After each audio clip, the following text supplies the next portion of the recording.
Hey guys, just me again. I'll be honest, Mia's not talking to me right now.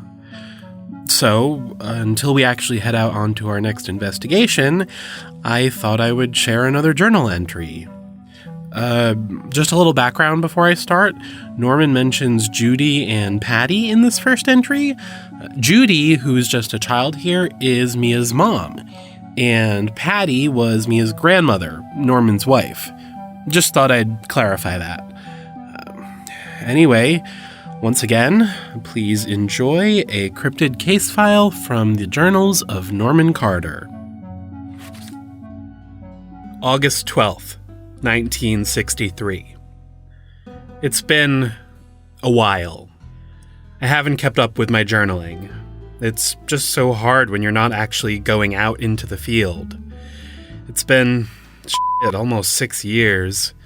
I've got a kid now, I hit 30. When did that happen? Anyway, here I am, finally going back out on a hunt. Judy's turning 5 soon, so I feel comfortable leaving home for a little while. I want to tell Patty where I'm going, but I just don't know if I can. Once we got the house and settled down, it was just so easy to forget about that part of my life, pretend it wasn't there. But now that I'm going back out, what do? I can't tell her. At least, not right now. It's just safer this way. What if OS found out that I had a family? More importantly, what if she can't see monsters? She'd think I was a nut. But that's a problem for another day. Anyway, I gotta focus on the task at hand. I made sure to keep in touch with my contacts over the last few years, and one of them sent me a news article. It's about a week old. Some kids in Illinois saw, some kind of swamp monster. Oh, speaking of monsters, since I've been out of the game, they've actually come up with a word for this sort of business. Cryptozoology. It means hidden creatures, like zoology. Sounds real official now. So I guess that makes me a cryptozoologist. Norman Carter, cryptozoologist. Has a certain ring to it, I guess. August 13th. Left home this morning. Should reach Illinois tomorrow.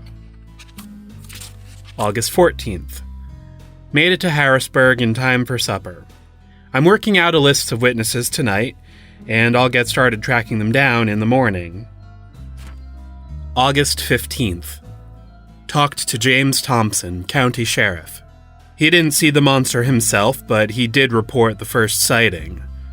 Just before midnight, he found some teenaged kid up in Tuttle Bottoms with a rifle. The road leading into the swamp is apparently a lover's lane, so he checks the area periodically. Anyway, he asks this kid what he's doing with a rifle in a swamp at midnight. The kid says that he had seen a monster. He tells the kid to scram, and a few hours later, the sheriff returns to find a dozen more kids, all armed, still looking for that monster. He breaks up the posse and sends them home, and as far as he knows, that was it. He also put me in touch with Tommy Kershaw, the first kid that saw the monster. So I went to talk with him next. Tommy told me he had been out with his girlfriend that night. Lover's lane makes sense, although I could tell he was too embarrassed to outright say as much. He said that he and his girl heard some strange noises off in the swamp, so Tommy, being as foolhardy as anyone is at that age, went to check it out. He said it was a giant, hairy thing with a nose like an anteater. He went back to his car, and then, like the sheriff said, he got out his gun and went looking for it. And when he told his friends about it, well, they went looking for it too. I respected the kid for going after it on his own. That did take guts, but I told him not to do it again. Told him that if it were dangerous, I would take care of it, and otherwise, leave the swamp alone. He agreed, and I believe him. He seems like a decent kid. He means well, at least. Now, Tommy said that he thought it walked up on 2 legs, but he couldn't really be sure. Maybe it's one of those big apes like the snowman? I've never seen one myself, and the big nose would certainly be a new feature, but I've heard from enough guys that have seen them to know they're out there. I guess I'll find out. August 16th. Spent most of the day tracking down all the other kids that went out hunting for the monster that night. It turns out none of them actually saw it besides Tommy. Disappointing, but not entirely surprising. Kids can get themselves worked up over anything, or nothing. Now, I was getting ready to leave the diner where I had finished interviewing the last of the kids, when this guy came up to me. Early 20s, maybe? Seemed a little paranoid, wouldn't give me his name, but he asks if I'm looking for the monster in the swamps. I ask why he wants to know. He gets real quiet. Says he knows a guy that worked for the Department of Agriculture. This guy told him that the monster was some kind of genetic experiment released into the wild by the government. Ha! What a crock of shit. I've seen some crazy things, especially with OS, but the government is not, and he underlined not here just to really emphasize it. Where was I? The government is not out there making monsters. Some people always need a conspiracy, something to fight back against. They think Big Brother is always over their shoulder, causing every bad thing that's ever happened to them, as if the world cares what a single nut job is up to. August 17th. Finally got out into the swamps today. There's definitely something here. It took some searching, but I found tracks. Nothing like I've ever seen before. Whatever it is, it definitely walks on all fours. The back prints, they were generally the size and shape of a bear's. But the front prints, they almost looked like half of that Chinese symbol. Yin-yang, maybe? I don't know. Anyway, they looked like that. Like a curled up teardrop. I didn't find the monster itself today, but I'm close. I've got high hopes for tomorrow. At this point, Norman did add in some little sketches of footprints in the margins, but yeah, they basically look like how he described them. Bear prints and then weird curved teardrops. August 18th. Found it. I was following tracks again when I finally sensed it. I think at this point it's safe to say that my sixth sense doesn't weaken or atrophy from disuse, which is reassuring. I focused in on it, and it led me right to the monster. It is a monster, alright. I wouldn't have been able to sense it if it wasn't. But I'll be damned if it's not just a giant anteater. When it saw me, it reared up on its back legs just like a bear would do. That's probably why Tommy thought it walked upright. Anyway, its arms had these big hooked claws. This thing could do some real damage if it wanted to. It was just being defensive, though. Once it could tell I wasn't a threat, it lowered back down on all fours and went about its business. After a few minutes, it even let me approach and pet it. It was just a big sweetheart, really. Moments like that, it makes the job worth it.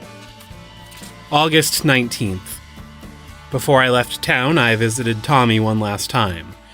Told him that the so-called monster was just an animal, minding its own business, and he'd best leave it alone. He promised he would. And that's it. So, this is actually another cryptid I'd never heard of before. The Tuttle Bottoms monster. The name of the swamp made it easy enough to identify, but there really aren't many other details online. Pretty much everything I could find, well, it's all the same stuff Norman mentioned. That was the only sighting ever reported. In the years since, a lot of people have claimed that it could be some type of Bigfoot, but I think that's pretty clearly not the case. And Norman's sketch really does just look like a giant anteater. Granted, it is a little more muscly, and its front legs might be a little longer than normal, but yeah, an anteater. And I did do a little more research. Most anteaters live in South and Central America, but there are some that live as far north as Mexico. So it's technically possible that one could have made its way all the way up to Illinois. Not likely, but I mean, what else would look exactly like an anteater? Now, given the lack of other sightings and the fact that we've never heard of, well, any other cryptid in the world that looks anything like this, it's a safe bet that this was a unique creature, not a species. Anyway, that's it for this one. See you next time. Bye!